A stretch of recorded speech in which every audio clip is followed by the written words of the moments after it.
ಸಾಹಿತ್ಯ ಶ್ರೀ ಆ.ಬಾ. ಚಿಕ್ಕಮಗಳೂರ ಗುರೂಜಿ.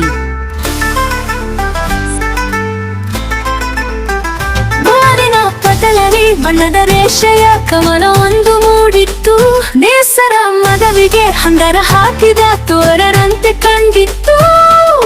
ಕೆಂಪು ಹಳದಿ ನೀಲಿ ಹಸುವಿನ ರಂಗಿನ ಪಟ್ಟಿ ನೋಡಮ್ಮ, ಮುಗಿಲಿಗೆ ಅನ್ನದ ಕುಂಚವ ಎಳೆದು ರೇಖೆಯ ತೊರೆದವ ಯಾರಮ್ಮ. ತುಂತುರು ಹನಿಗಳು ಉದುರು ತಳಿರುವವು, ಮುತ್ತಿನ ತೆನೆಗಳು ಬೆಳೆವಲ್ಲಿ.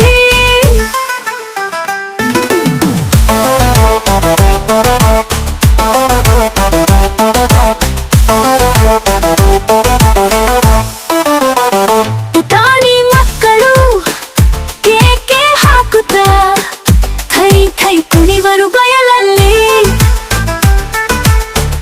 ಬಾನಲಿ ನಿಲ್ಲದೆ ಕೆಳದು ಬೀಳದೆ ದೇವರು ಆಡುವ ಆಟವದು, ದೇವರ ನೋಟವು ತಿಳಿಯದ ಮಾಟವು ಮನುಜರು ಕಲಿಯಲು